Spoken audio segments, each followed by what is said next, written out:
All right. Hi, everyone. So welcome to today's webinar, Genomics at the Bedside, Advancing Patient Care Through Rapid Testing.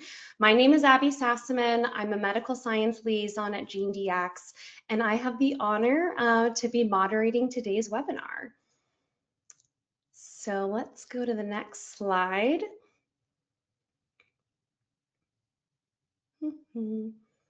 Perfect. So before we get started, I wanted to point out a few fun housekeeping items. So all attendees are going to be on mute. We will have time for a Q&A at the end of the presentation, but please enter any questions you have in the question panel of the GoToWebinar control panel. It should be a little question mark that you see there. We're going to try to answer as many as we can in the time remaining. A reminder, this live webinar has been approved by the National Society of Genetic Counselors for 0.1 CEUs as part of a webinar series. CEUs are sponsored by GeneDx and they'll be issued by NSGC when the series is complete. As always, you must complete the webinar evaluation to obtain CEUs. When the webinar is done, the evaluations are going to pop up and will also be emailed out tomorrow to all attendees. The evaluations must be completed by September 24th. That's your big date. Be sure to include the ID number in the evaluation. Also, for our Canadian colleagues, this series has been reviewed by the Canadian Board of Genetic Counseling's Continuing Education Credits Committee, CECs, and has been preliminarily approved for up to 4 CECs. All right, and we'll go to the next slide. So the learning objectives today are going to be as follows. So first, we're going to review the clinical utility of rapid genomic testing in the inpatient setting. We're also going to identify implementation strategies for inpatient rapid genomic testing. And then we're going to explore real-world applications and future alternative implementation and delivery models of rapid genomic testing. So it is my absolute pleasure to introduce our speaker for today's webinar, Abby Scott, who you have on the screen. So Abby Scott is lovely. She's a certified genetic counselor at Seattle Children's Hospital with over 8 years of experience in pediatrics, including 5 years specializing in inpatient genetic counseling.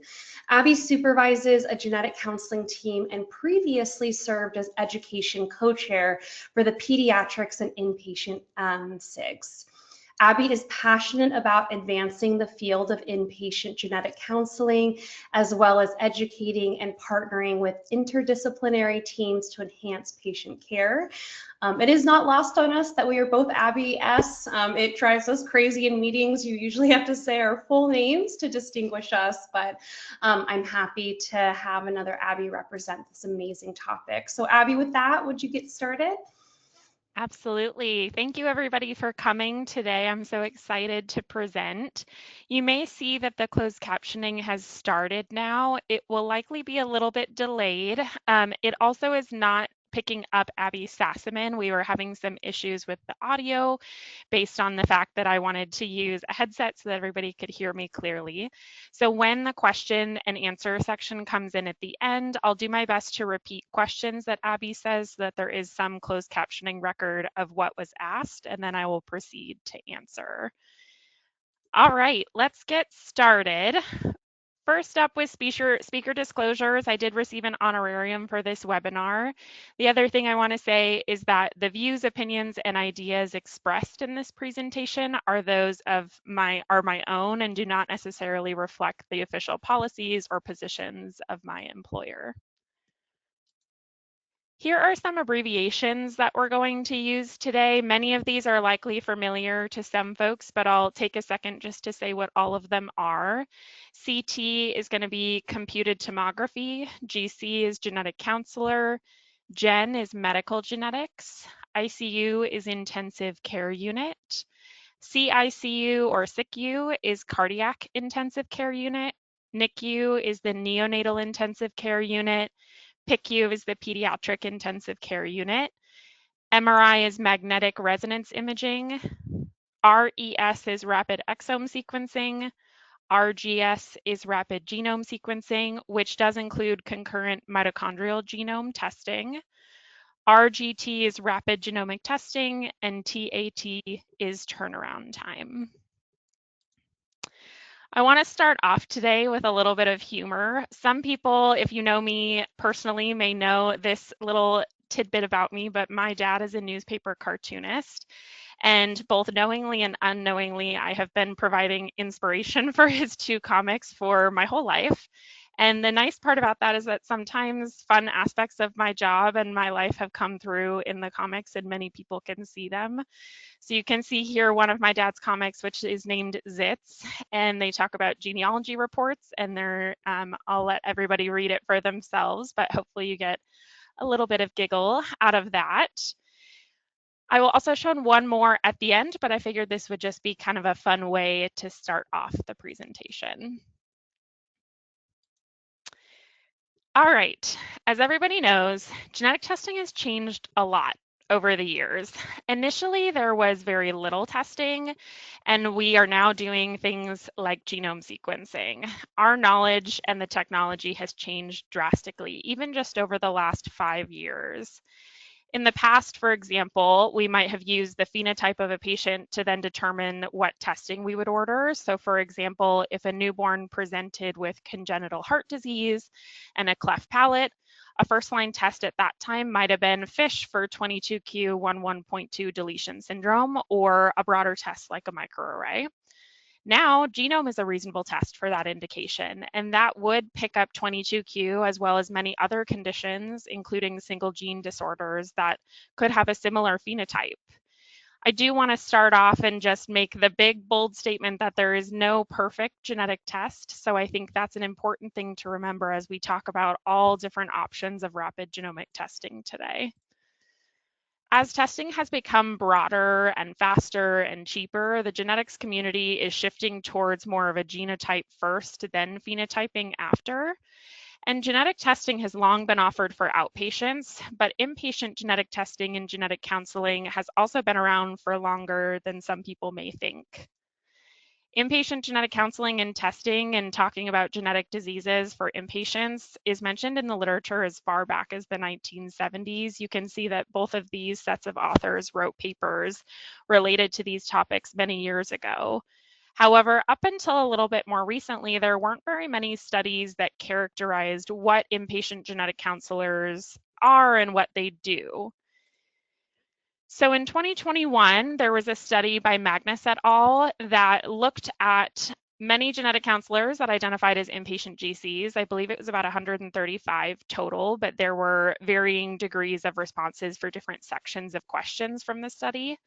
But we found that with the increase of availability of inpatient genetic testing, there has also been an increase in requests for inpatient genetics consults and genetic counselors.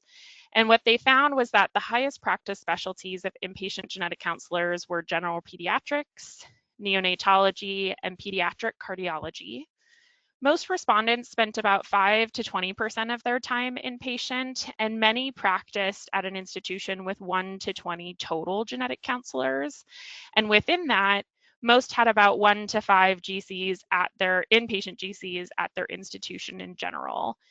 Participants also reported working independently. About 16% of people reported working independently, and then about 54 to 55% reported working with other providers such as geneticists or other physicians like neonatologists. Inpatient genetics consultation service structure varies significantly between institutions in terms of delivery, how many team members there are, what the team members are, and also administrative support. So if genetic inpatient consults are on the rise, are genetic counseling training programs preparing GCs for an inpatient role? The same study found that about 50% of practicing inpatient GCs reporting having no exposure to the inpatient setting in their training, and about 87% reported receiving no training through their institution for their inpatient position. So a lot of them were It was, trial by fire or baptism by fire, as some people may say.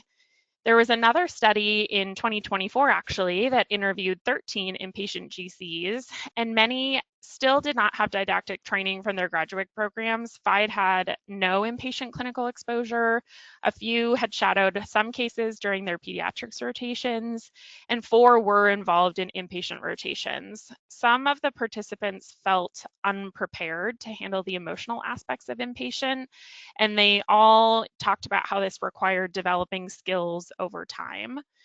They also similarly found that most did not receive much on-the-job training for their inpatient role. So knowing this, kind of comparing the 2021 study to 2024, where we can see that at least a few people had inpatient rotations, some of you may be wondering, are graduate training programs for genetic counselors recognizing inpatient now more than they did in the past? And this is in fact happening. Many programs have started providing exposure to the inpatient setting or coursework that is related to inpatient. And you can see on the right-hand side here, there are different areas that the program provided training for, like crisis counseling, medical terminology, etc.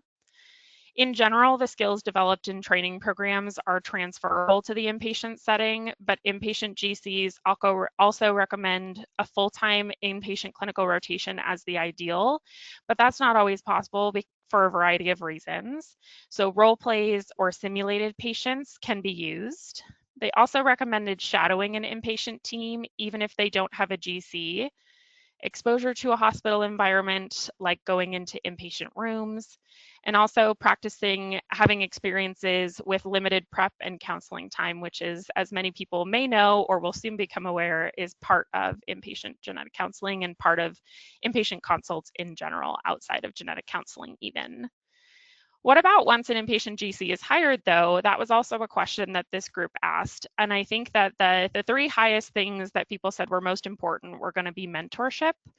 The inpatient SIG was also mentioned, or special interest group, through NSGC as a way to have support, and shadowing other providers is also helpful.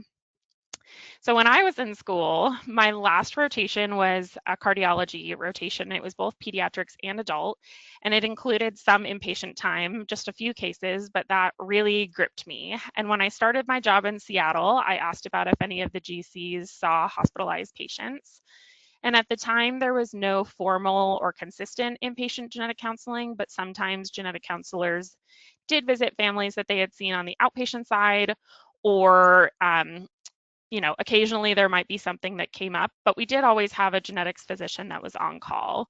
So I continued to ask, maybe bug my boss is a better way to phrase it, about having some inpatient time. And so that eventually came to be. It started off with a small amount of time and grew over the years. And I'll explain a little bit more about that so that we can talk about how we've built our program here and what that has looked like over time.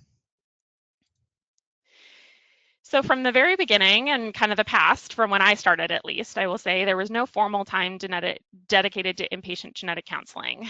Then in 2016, the RIGHT project began, and I'll explain more about that on the next slide. And soon after the RIGHT project, there was about 0.1 FTE, or about 10%, that was allocated to inpatient general genetic counseling. And that was where I had 10% of my time dedicated to inpatient. The RIGHT project was a research project that was a partnership between our lab and our clinical teams, and the goal was to create a standardized process for inpatient rapid exome sequencing to maximize the likelihood of positive, actionable results and demonstrate the value of a genetic diagnosis for inpatients.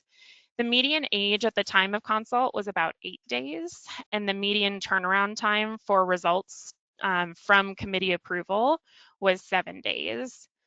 You can see on the right-hand side, there is kind of a graphic that explains what happened in the RIGHT project and how many patients were in different portions.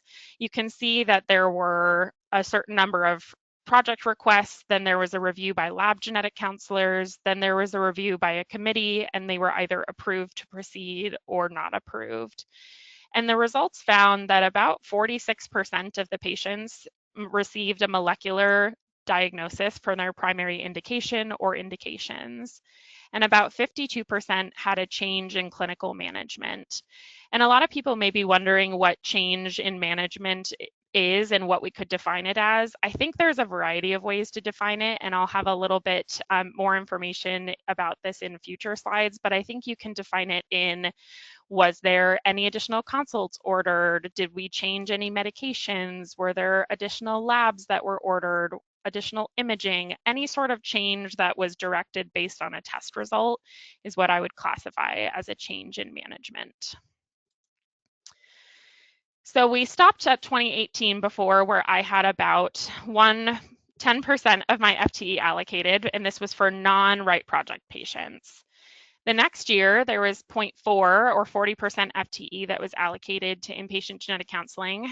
I went up to 0.3 FTE, and another counselor had 0.1, so that there was backup if I was ever out of the office, and also just to help with the interest in the professional development of another genetic counselor who was interested at the time. We continued, and we ended up getting 2 FTE when our inpatient medical director was hired, Dr. Tara Wanger. This was, I believe, back in 2019, but then in 2020 is when we started to have 2 full-time inpatient genetic counselors. And what was really helpful is that initially our role within the genetics consult service, it started pretty small, as you can imagine. Only having 10 to 30% of FTE does not allow you to do all of the consults and all of the patients. So it really was limited to diagnoses, helping track results, and making sure that nothing was being dropped, essentially, as one physician changed the next week from our team. But the genetics MDs liked the partnership of having inpatient GCs, and that's part of how we got to increase our time. And our inpatient medical director also used her power with her hire to get more time allocated. And there was some other additional pieces that helped us increase our FTE over time that I'll talk about in a little bit. In 2021, a different research project began called Seek First Neo. And that project was running from about January of 2021 to February of 2022 for phase 1 of this study. And the goal was to test whether a genotype-driven workflow using simple, broad exclusion criteria to assess eligibility for rapid genome sequencing increases access to a genetic diagnosis for critically ill newborns. So this was primarily done in our NICU, and that was the study population that we were looking at. And when we talked about using a simple, broad exclusion criteria, the exclusion criteria is listed here on the slide. But essentially, if a diagnosis or the reason for admission was not explained by only prematurity, infection, or trauma, that bought the patient the ability to be offered rapid genome sequencing. There's a graphic on the right-hand side here that you can see. It talks about how many patients were eligible and ineligible during the time, how many were enrolled, how many declined, and how many were missed. And there were overall about 126 families enrolled overall into the intervention group. The results showed many different things, but the first thing I want to talk about is that the diagnostic yield varied by phenotypic categorical group from approximately 33% all the way up to 70%, which is an incredibly high diagnostic rate. We also found that in general, there was a 9 times greater diagnostic rate for patients involved in this study. And 24% of the infants were found to have a genetic diagnosis that were found there was no suspicion from a clinical provider previously that they had a genetic condition. So this approach helped mitigate racial disparity. And you can see in the graphic down below, there are different categories of patient indications like MCA, meaning multiple congenital anomalies, CHD, meaning congenital heart disease, and others. And then there are color coding aspects that talk about how many of the diagnoses or how many of the patients were explained, likely explained, partially explained, etc. Many of you might also have questions about if using this exclusion criteria impacted medical management. And this is what I was referring to earlier when I said there was another study where we could talk about change in management. So using rapid genome sequencing first as a first-line test showed us a really high number of patients that had an impact to their clinical care. there were 28 unique combinations of changes of management, and those changes of management fell in one or more of 8 different categories. And those were anticipatory guidance, genetic counseling, requests for more consults, additional labs, cascade evaluations for family members, additional imaging, addition of medications, canceling of labs, imaging, or medications. So there was some pretty significant changes in management with these patients, and that was a really important and impactful thing that came up from this study. Going back to our timeline, based on the results of Seek First Neo showing all of the things that we just talked about, like the higher diagnostic rate, mitigation of racial disparity, and in a significant amount of changes in management, our inpatient team worked with our lab colleagues to change the hospital's inpatient genetic testing policy. So we adopted an exclusion-based approach for rapid exome sequencing at the start, and it initially started mostly in our ICUs. But we then later advocated to allow for rapid exome sequencing in any unit. And that was really, really impactful. And as you can see later in 2023, that hospital policy was updated to be rapid genome sequencing as our first line test. And we had an additional 0.7 FTE that was allocated to our inpatient genetics team.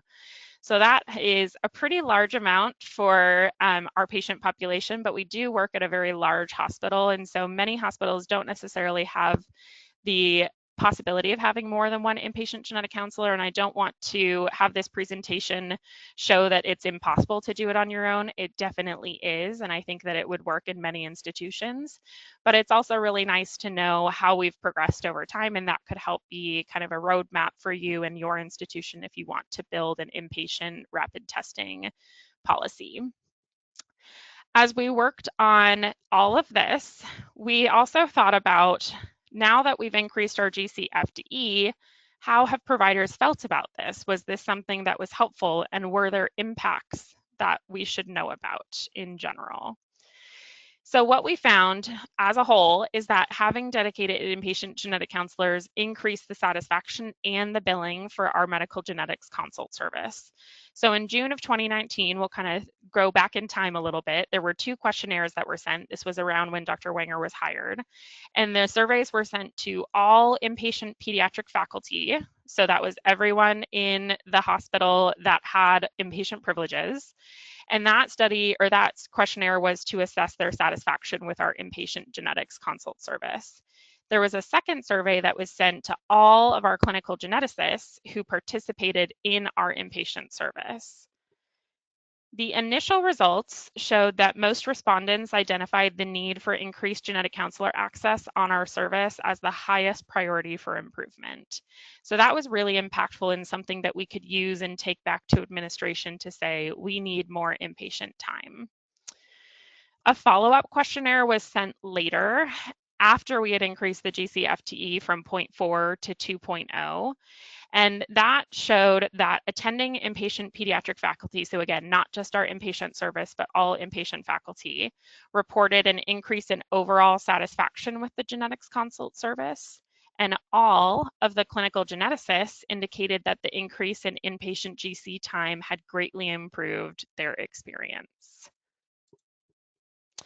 Billing data was also reviewed, and it was looked at from the 18 months prior and to following the increase in inpatient GC FTE, and relative value units, or RVUs, generated by the clinical geneticists on our consult service more than doubled. I'm certainly not an expert in RVUs, but essentially what they are, to my understanding, is that it's a unit-based system that measures the work, the time, and the resources that are required to perform medical services and procedures. And there are many aspects to the calculations, such as CPT codes.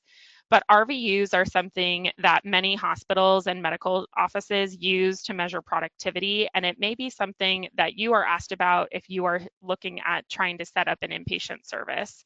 So familiarizing yourself with RVUs and understanding them and how important they are to your institution could be really impactful in setting up an inpatient rapid testing service.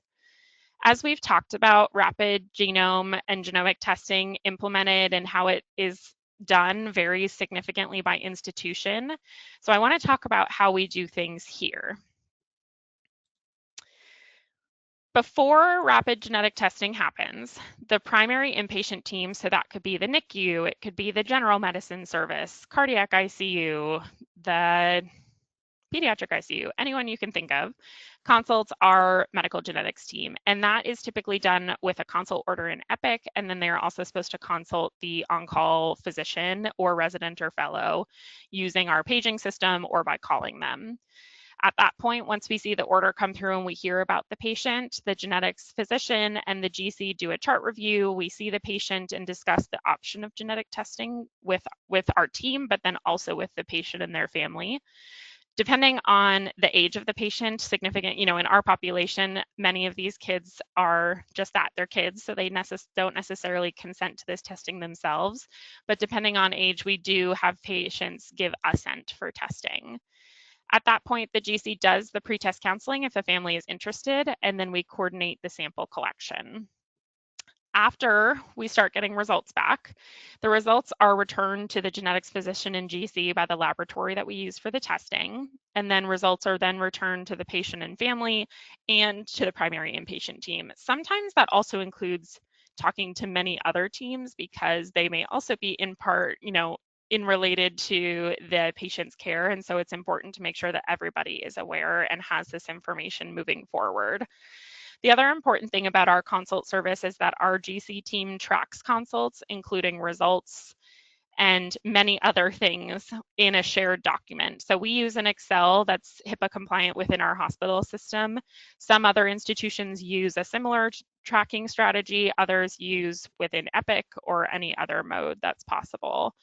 There are a couple important notes for Washington State that I want to mention, and then one other important note about Seattle Children's. So for Washington State, inpatient genetic counselors cannot bill for services. So we don't generate bills, but how we generate funds is by having our physicians co-sign and be present and bill for the time that they spend talking with us, being present for result disclosures, documenting, etc. The other thing that's important to know is that insurance pre-authorization cannot be requested for inpatient testing when a patient is in the hospital in Washington State. How it works here at Seattle Children's is that the cost of the testing is rolled into the patient's bill on the day that the blood is drawn or the day the sample is collected.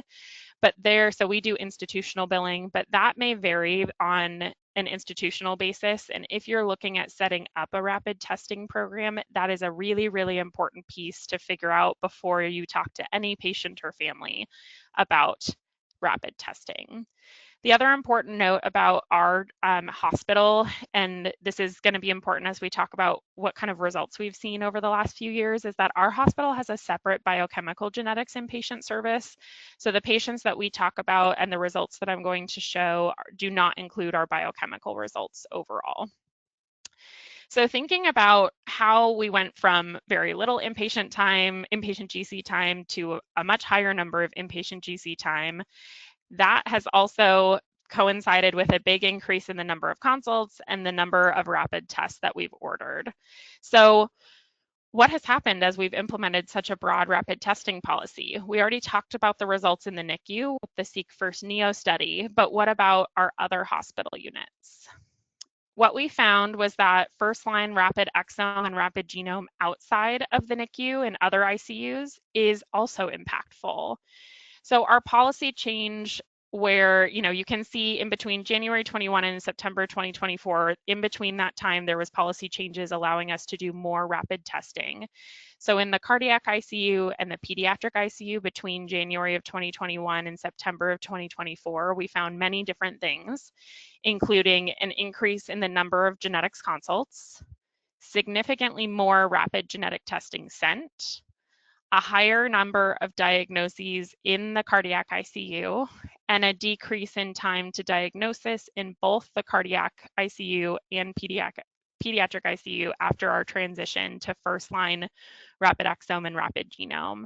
So overall, our exome and genome diagnostic yield was about 36.5% in the cardiac ICU and 31.2% in the pediatric ICU. We also saw, as we said, a significantly higher number of rapid testing completed. So previously in the cardiac ICU was about 4.8%, but after the policy change, it was about 56%. In the PICU, it went from 13.6% to 88.5%. Overall, we saw a higher number of diagnoses, and to give more context to that, our cardiac ICU diagnoses went up from about 6 to 14.3, and our PICU went up from 6 to 7.6. And you can see here on the graphs below, a lot of this is displayed in a graphical format. And this paper that we've written up is under review and hopefully will be published relatively soon. But one last thing that I want to leave you all with is the last point here, the decrease in time to diagnosis. To really drive that point home, I want to give you some numbers for that. In the cardiac ICU pre-policy, it was about 23 days to get to a diagnosis. It fell down to 12. And for our pediatric ICU, it went from 33 days to 16 days. But we've also talked about how we order this testing on our non-critical care floors. So what did we find with those patient populations? You can see here that we also found significant impacts. So the policy change has showed us a significant increase in an access to a genetic diagnosis for patients that are admitted outside of the ICU. And it also showed us a higher diagnostic yield, even greater than in the ICUs. It's about 40%. And there was a substantial reduction in the time to diagnosis. This is one that is just blows my mind every time I think about it. But our patients that were admitted on the floor, it could take as long as 289 days to get a diagnosis pre-policy. It has now fell to 13 days. Just think about that for yourselves and for families. Waiting almost a year or more compared to just a couple of weeks, that is a really, really crazy and really impactful change to see. So overall, most of this webinar so far, as you all have probably gathered, is focused on pediatrics, given that that is my area of expertise and where I practice. But what about adults that are admitted? There was a recent study that looked at retrospective analysis of exome data from 365 adults that were aged 18 to 40 with ICU admissions in Pennsylvania's healthcare system, or the University of Pennsylvania healthcare system. The most common diagnostic categories associated with these ICU admissions were cardiac, cancer-related, neurologic-related, vascular, and infectious.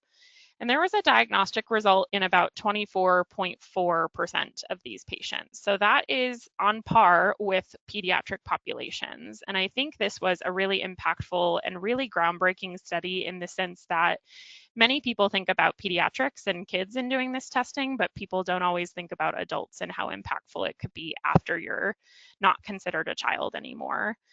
One of the really crazy things that this study showed that has stuck with me is that nearly half of these diagnoses were unknown to the patient and or their inpatient care team at the time of the ICU diagnosis. And particularly, the diagnoses were documented in 63-ish% of white patients, 100% of Asian patients, 50% of patients of other races or ethnicities, and 22.7% of Black patients. So you can see that there was a significant variability in whether or not different diagnoses were documented in the medical records. And just think about how that could have impacted the admission. It was like missing a whole piece of information that it could explain some or all of why a patient is in the hospital at that time. And it's really, really important to document clearly and concisely and make sure that everybody is aware. And I hope that this drives that point home. Some of the examples, a lot of people may be wondering, when we say cardiac as a common diagnostic indication, what does that even mean? My guess, there wasn't super detailed information about that, but my guess is it would be a lot of patients with cardiomyopathies or arrhythmias or potentially sudden cardiac arrest.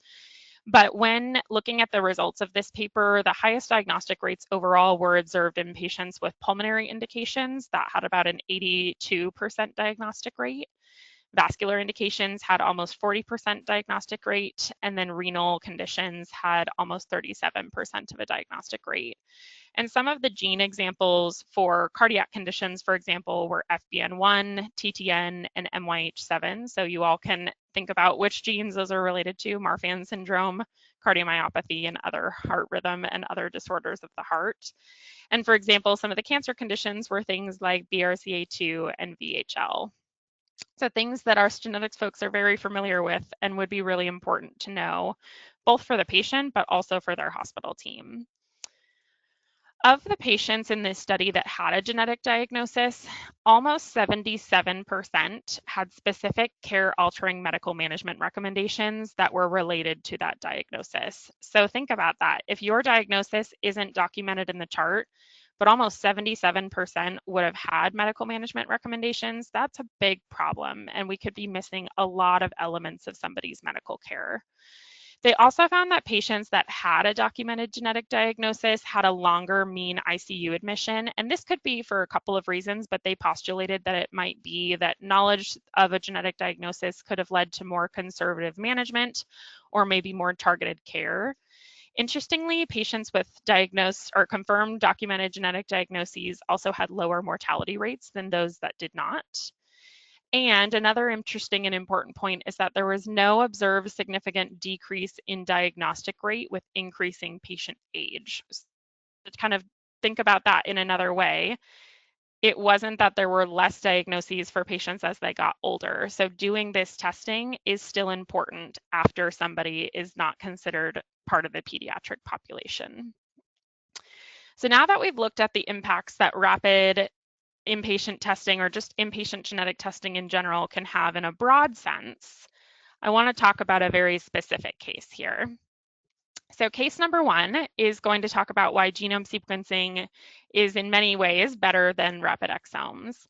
We had a 16-year-old boy that was admitted to our PICU after a cardiac arrest during his gym class. He had CPR at school and there was the use of an AED, and he was found to be in VFib arrest.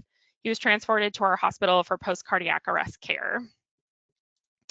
He also had many other features like hypotonia, global developmental delay, bilateral club feet, pulmonary artery stenosis, and a family history of high myopia and retinal detachment.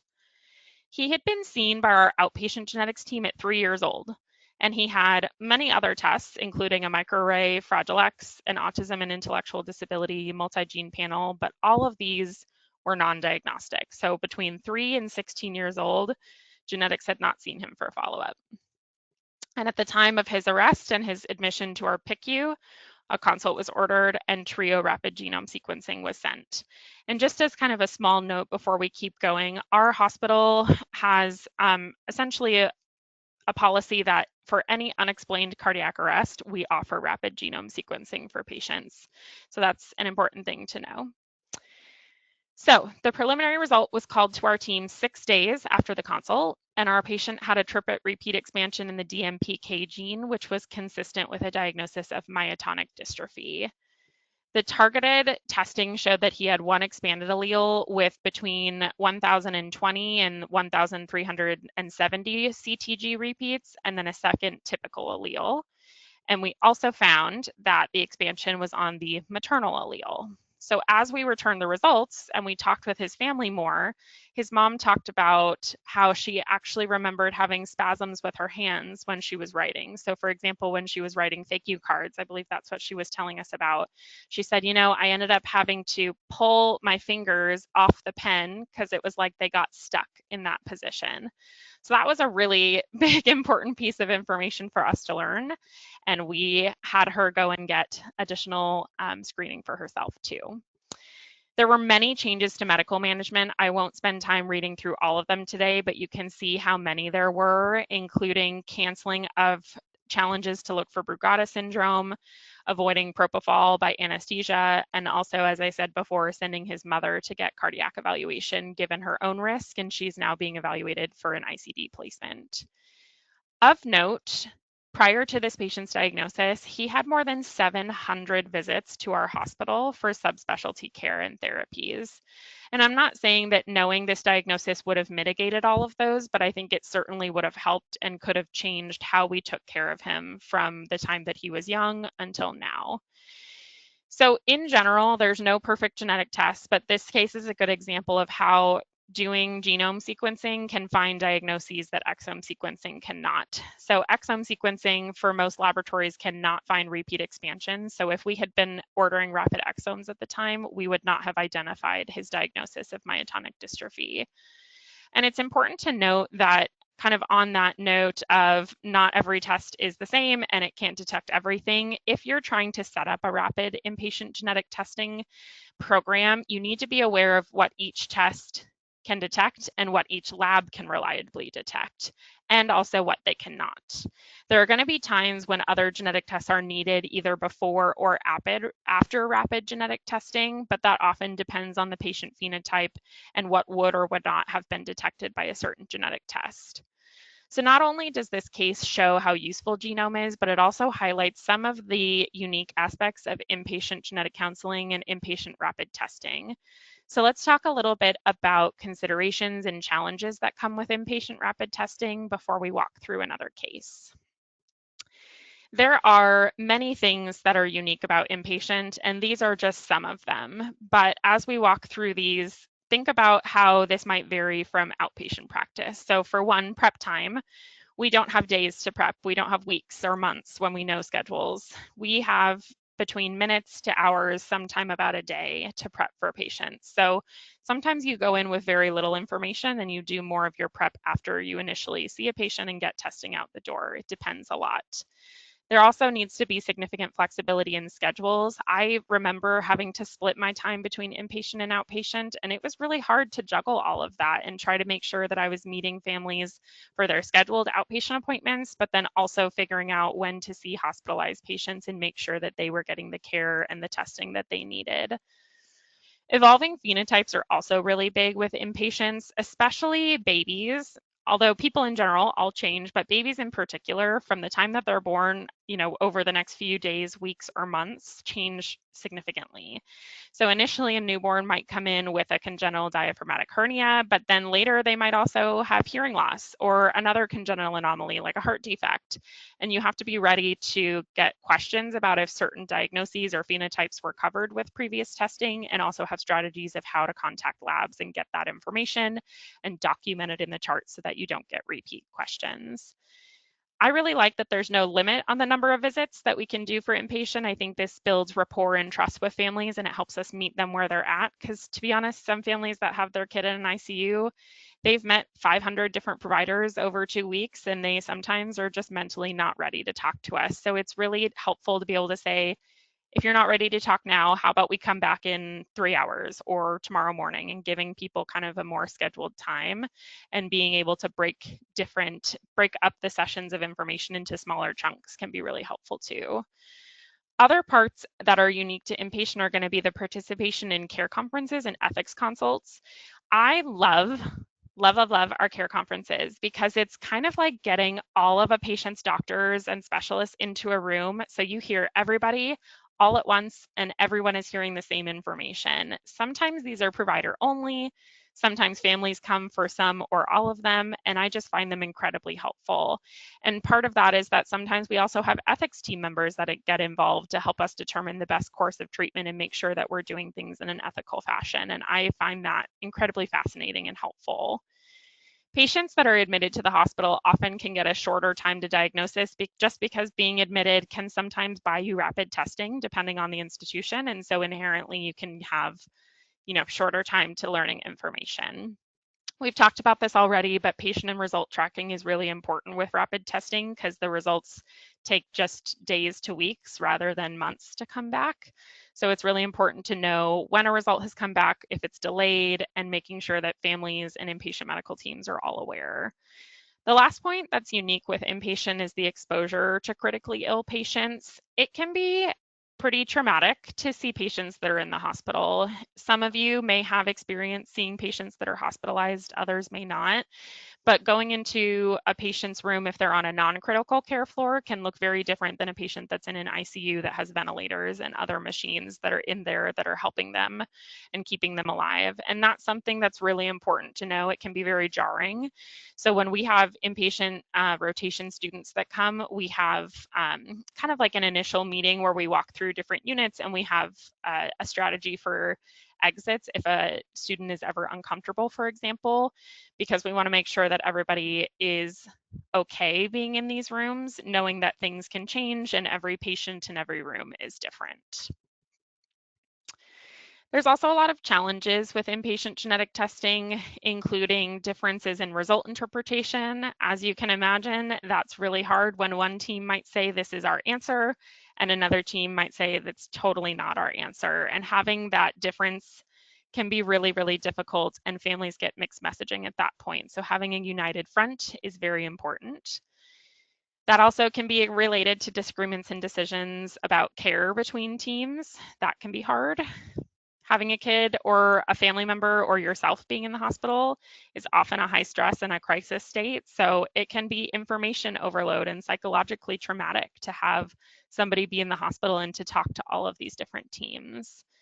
The counseling environment is also very different. We talked about that on the last slide, but I want to bring it in here that it can be a challenge. Not everybody is ready to hear all the information about rapid genomes, for example, and talk about GINA, but that's still important. There are ultra rare conditions and uncertain findings that you're going to get a lot of questions about, is this related to a diagnosis? Is it not? We can get secondary and incidental findings, and people will want to know, is this related to the diagnosis and the cause for the admission? Family dynamics are not unique to inpatient, but it's certainly something that's helpful to know, like who can consent to testing, which patient or which guardian is in the room, can everybody in the room hear information or not? There's also acute anticipatory grief that can come up with this testing. And also the last two are things that I could spend a whole webinar talking about, but coordination of genetic testing in the perimortem period, which is typically right before or immediately following death, and returning results postmortem. That's not something that is as common in the outpatient setting, so making a plan and meeting families at a time where their child or their loved one is about to pass away can be really hard, but having a very clear and understanding plan really does make a difference in these cases. So now that we've talked kind of in general about the things that are unique about inpatient, here is another case that involves a lot of these considerations and challenges that we've been discussing. So this case is focused on the importance of rapid testing for coordination of care. We had a 2-month-old that was admitted to our general medicine service, so outside of our ICU, for an expedited workup after he had an outpatient ophthalmology or eye doctor appointment that was concerning for blindness. When he was admitted, we got multiple sets of imaging, and his head CT and brain MRI results are listed here. He also had initial testing for his hearing that showed hearing loss from 500 to 2000 hertz. A genetics consult was ordered and trio rapid genome testing was sent. After we sent the testing out though, there were labs, like blood labs, that came back that were suspicious for a condition called osteopetrosis. And so between the time that we sent the samples and before we started getting results back, we had additional communication with the laboratory doing the testing to say, hey, we found this additional information, please look at these genes in close detail. And lo and behold, we found that this patient had compound heterozygous variants in TCIRG1, which was consistent with a diagnosis of osteopetrosis. And this is a life-threatening condition that is caused by abnormal function of osteoclasts and the rapidly expanding bone impinges on cranial nerves. And that can lead to blindness, deafness, and facial palsies. And the most serious complication, which often limits survival with this condition, is bone marrow insufficiency. So this was an incredibly important diagnosis to get while he was still admitted to the hospital, because it then allowed us to do all sorts of other things. So a bone marrow transplant was coordinated using his brother's sample at 3 months of age, which was just 23 days after our preliminary result and only 17 days after his final genome report was resulted. Between that time period, we also coordinated targeted testing for the brother to do definitive confirmation that on a molecular basis related to these results, he was a suitable donor. This patient was discharged home at 6 months, and at that point, he had not shown signs of progression in his disorder on follow-up imaging. And at 12 months, he's shown some improvement in his vision to allow light and dark differentiation, which is really important for sleep and wake cycles for patients. So here's some really cute pictures of him and his older brother too. These images were shared with permission, but I just love getting to see our patients and getting to share their images with people to really drive home points. So now we've talked about two cases where rapid testing was crucial to medical care. If there isn't already rapid testing set up at your institution, you might be curious about how to set up a program. And there are lots of aspects to consider. I could spend an entire webinar talking about this slide in general, but you can see here that there are tons of things to consider as you're setting up a rapid testing program. All of these are important, but some ones to particularly talk about are ordering provider. Do you have geneticists at your institution, or would it be a non-genetics provider ordering? Making sure that you can do good, solid pre and post-test counseling, coordination of samples and mailing. You have to figure out, can your laboratory help with that? Is it going to be a one-person show where you're putting things in the FedEx box that goes to the laboratory doing the testing? Billing is something that in particular we could probably spend an hour talking about or more, knowing if physicians and advanced practice providers can bill for their services. Can a GC at your institution? Is institutional billing for testing done at your institution, or would it be something else? Is financial assistance available? Another important thing is building relationships with primary inpatient teams. It helps with education about genetic counselors, about rapid genetic testing, and a lot more.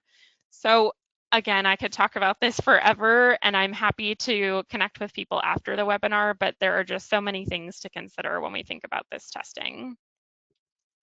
So where do we go from here? As a lot of us know, there are workforce changes that are happening within the genetics community. The number of geneticists is changing. There's often an increasing number of GCs, but there's significant job market variability.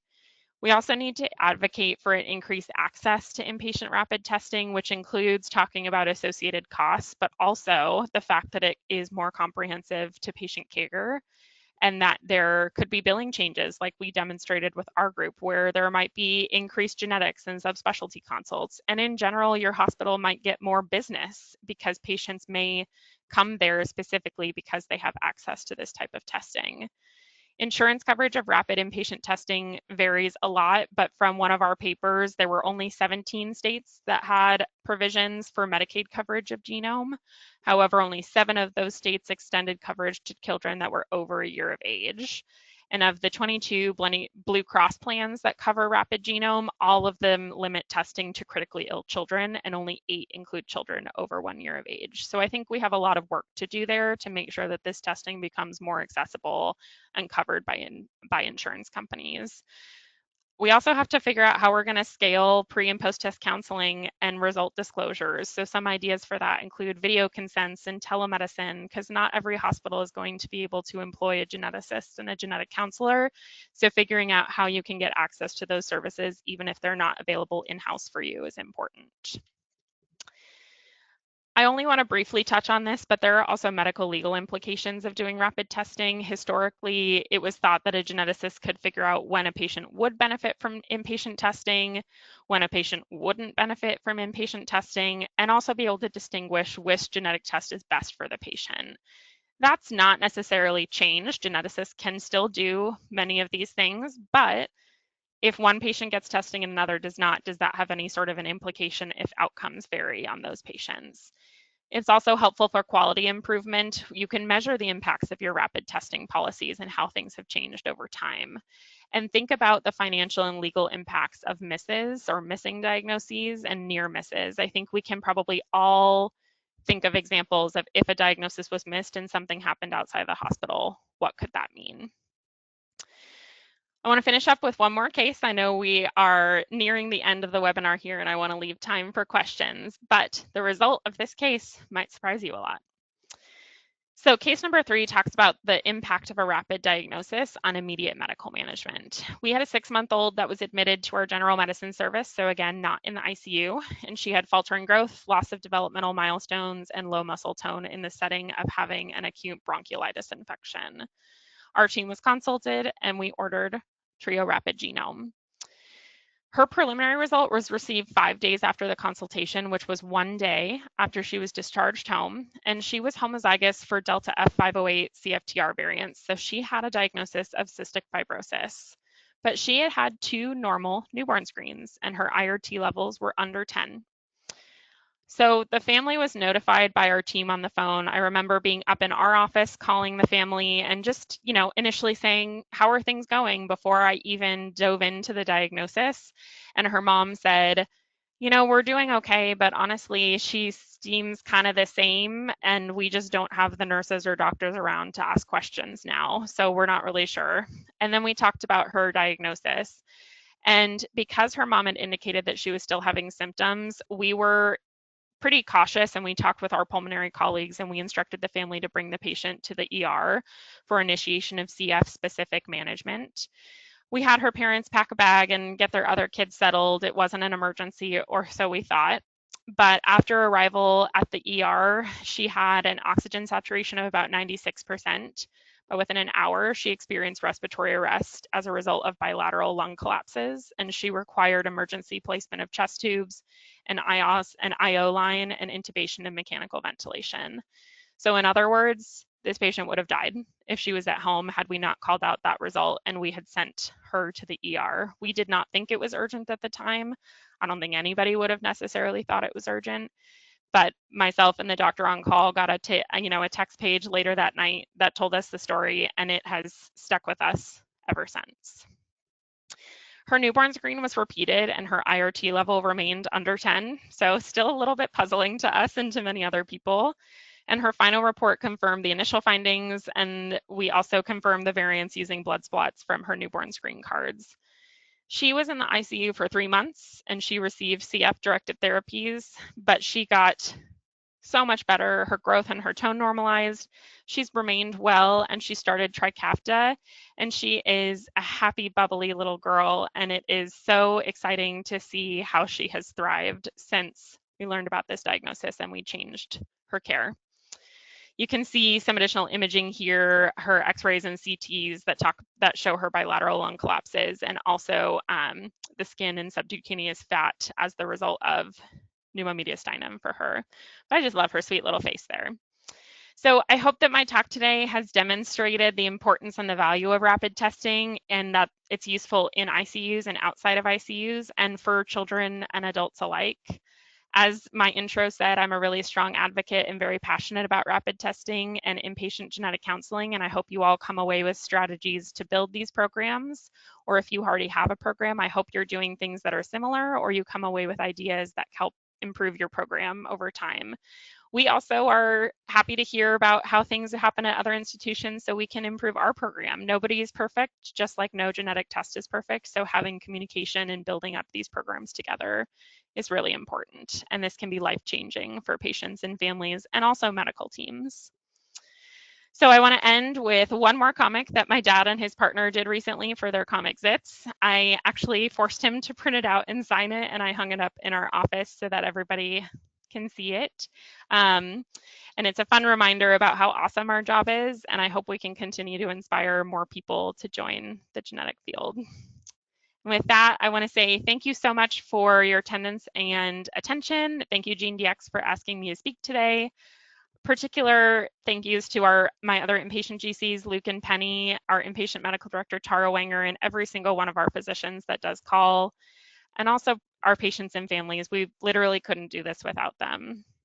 So with that, I am happy to answer questions. And as a reminder, I will try to repeat questions that Abby says since we've had issues with the audio picking up her for closed captioning. Thank you, Abby. As always, so incredible. Those insights are great. The cystic fibrosis case always haunts me. So thank you for highlighting that one specifically.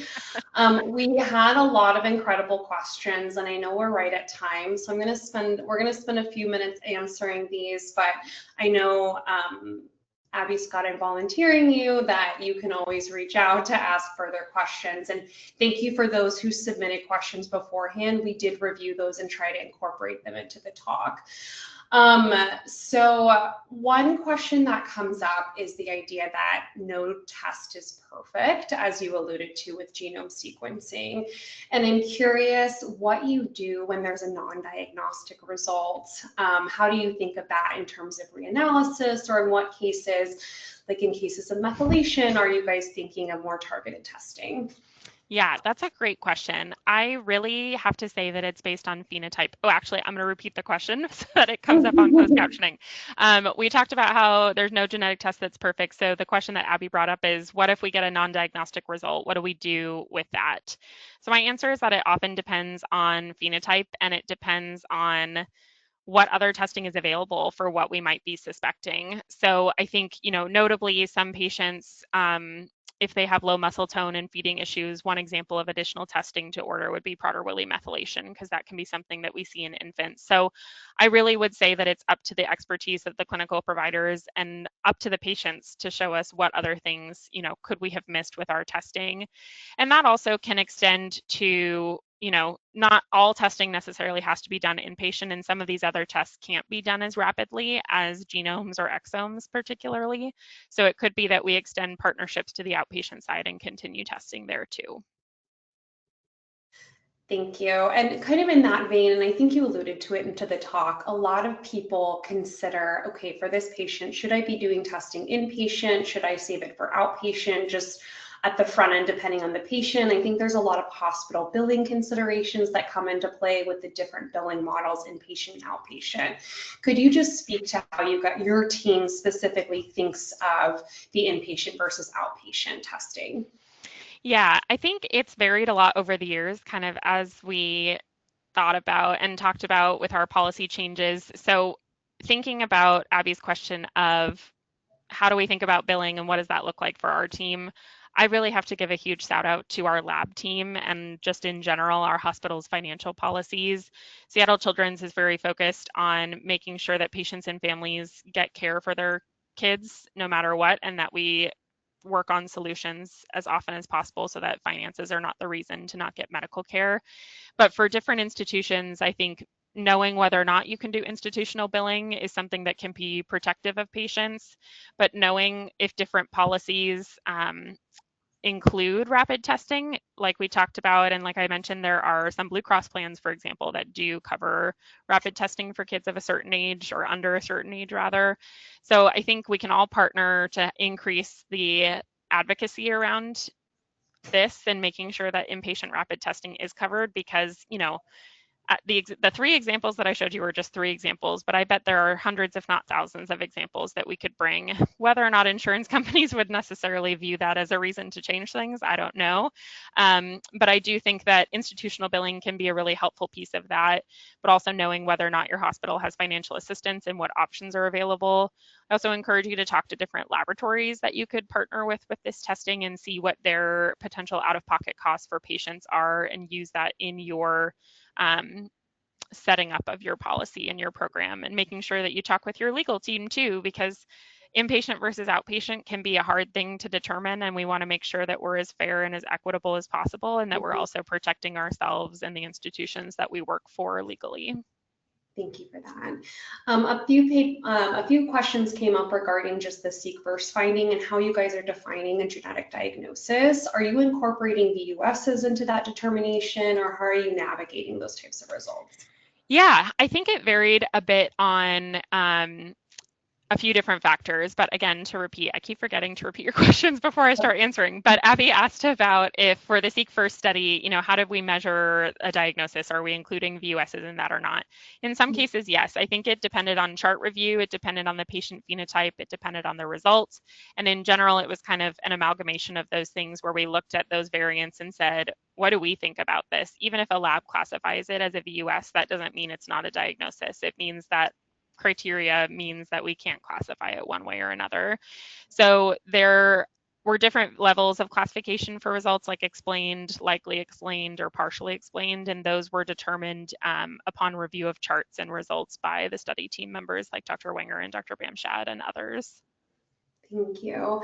And one final question I want to speak to, because I think there's a lot of people on these questions that are thanking you for the presentation, but also how do we expand access to inpatient testing? We don't have as many genetics or geneticists maybe as Seattle Children's Hospital. Could you speak, especially with considering an inpatient GC, like partnerships with non-genetics providers as well, like neonatology or the other ones you alluded to, like different models for access to this testing?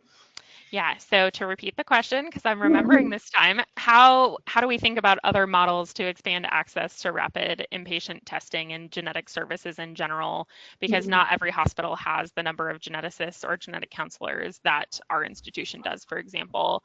I really do think that there are many ways to do inpatient testing, and that could include partnering with a neonatology unit and being employed by that unit and Mhm. having a good understanding with those providers where they may technically have to be the ordering provider depending on how your institution works. Sometimes GCs can be the ordering provider. Sometimes it has to be under a supervising physician or advanced practice provider.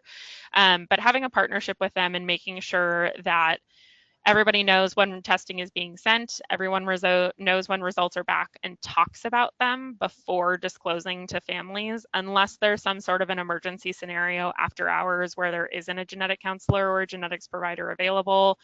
Like if you don't have one at your institution, for example, but also GCs typically don't work 24 hours a day. If there is an on-call geneticist, then they can unfortunately or fortunately get that call. But I think there's a lot of different ways. One of them is telemedicine and partnering with laboratories who may also have access to genetic counseling services for pre-test counseling and post-test counseling if that's not something that's available at your institution, and also thinking about how we could use videos for consenting. That's something that I think is on the minds of a lot of people. How can we increase the efficiency of our existing geneticists and genetic counselors? And part of that is looking at what things can we automate and make a little bit easier on our teams, and then making sure that we're still following up with families to clarify pieces or answer questions. Perfect. Thank you with that. And I know we're about 7 minutes over time, so we'll go ahead and wrap it up there. Thank you everyone who jumped on the call. It was a really insightful discussion. Don't forget, if you want to obtain CEUs or CECs for today's webinar, fill out the evaluation by September 24th. A link to the recording will be emailed out tomorrow to the registrants. And thank you for attending. Enjoy the rest of your day. Thank you, everyone.